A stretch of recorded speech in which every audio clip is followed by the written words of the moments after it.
मित्रों, आज भारतीय जनता पार्टी की संसदीय बोर्ड की बैठक आदरणीय प्रधानमंत्री श्री नरेंद्र मोदी जी की उपस्थिति में और सभी संसदीय बोर्ड के सदस्यों के बीच में हमारी आज बैठक हुई।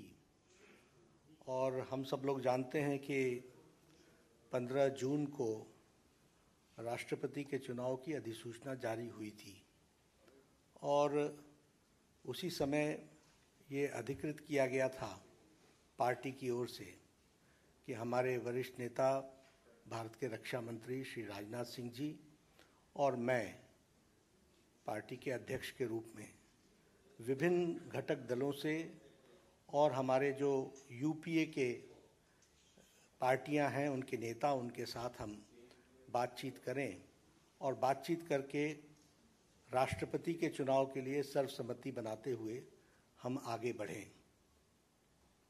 हमारे आदरणीय राजनाथ जी ने यूपीए के घटक दलों के नेताओं के साथ बातचीत की, कुछ के साथ उन्होंने बातचीत की, कुछ के साथ हमने बातचीत की।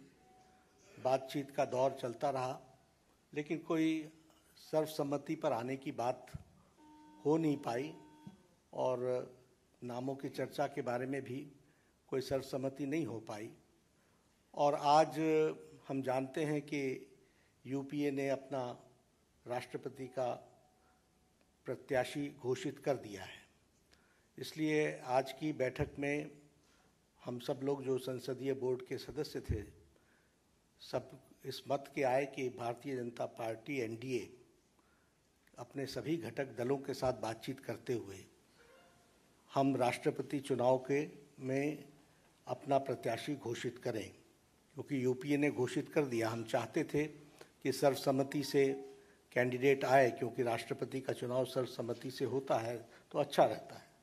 लेकिन इस प्रकार का उन्होंने जब कैंडिडेट घोषित कर दिया तो हम लोगों ने आज बैठक में हमारे अपने एनडीए के घटक के लोगों के साथ बातचीत करते हुए और लगभग 20 नामों पर हमारे यहाँ लंबे दौर की चर्चा हुई और चर्चा में सब लोगों के साथ बातचीत करते हुए एक सर्वसम्मति इस बात पर बनी कि सभी नामों पर चर्चा हुई, विस्तृत चर्चा हुई, लेकिन कुल मिलाकर के ये बात सामने आई कि हमें प्रत्याशी के रूप में कोई पूर्व से ढूंढना चाहिए, भारत के पूर्वी क्षेत्र से ढूंढना चाहिए और हो सके और हमारा प्रयास हो महिला को हमको स्थान देना चाहिए।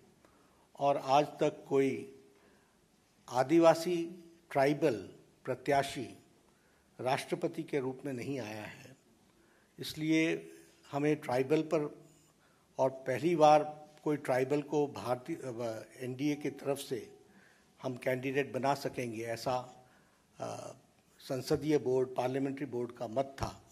और इसलिए श्रीमती द्रौपदी मुर्मू इनको राष्ट्रपति का प्रत्याशी घोषित किया गया है एनडीए की तरफ से।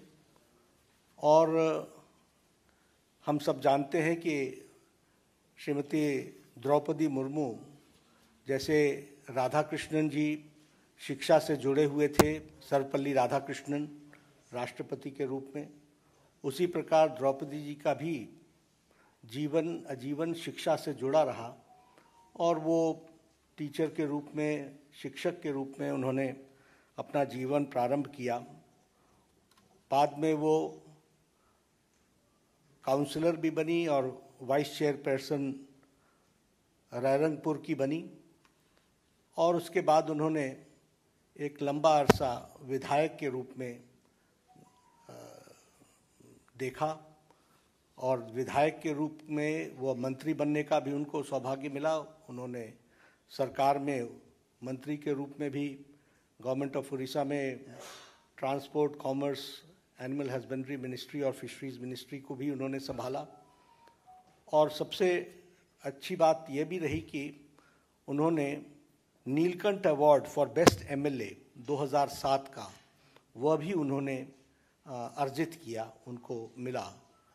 और बाद में वो 2015 से लेकर 2021 तक झारखंड स्टेट की गवर्नर रहीं। तो इस तरीके से उनका राजनीतिक जीवन रहा है। एक बहुत ही संवेदनशील महिला नेत्री, जिन्होंने शिक्षा से अपने आप को जोड़ करके जीवन में आगे बढ़े और जो जिम्मेवारियां उनको दी गई उन्होंने बहुत उत्तम तरीके से उसको निभाया है।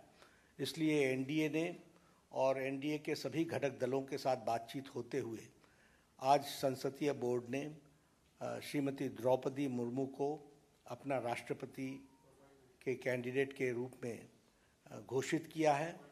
बाकी जानकारियां और डिटेल हम देंगे, उनका बायोडाटा आपको अटैच कर दिया जाएगा। यही घोषणा मुझे करनी थी। तो ये भी सब डिटेल्स वर्कआउट होगा, हम लोग उसके दृष्टि से चर्चा करेंगे, लेकिन घोषणा हुई है। यह मैं बहुत बहुत धन्यवाद।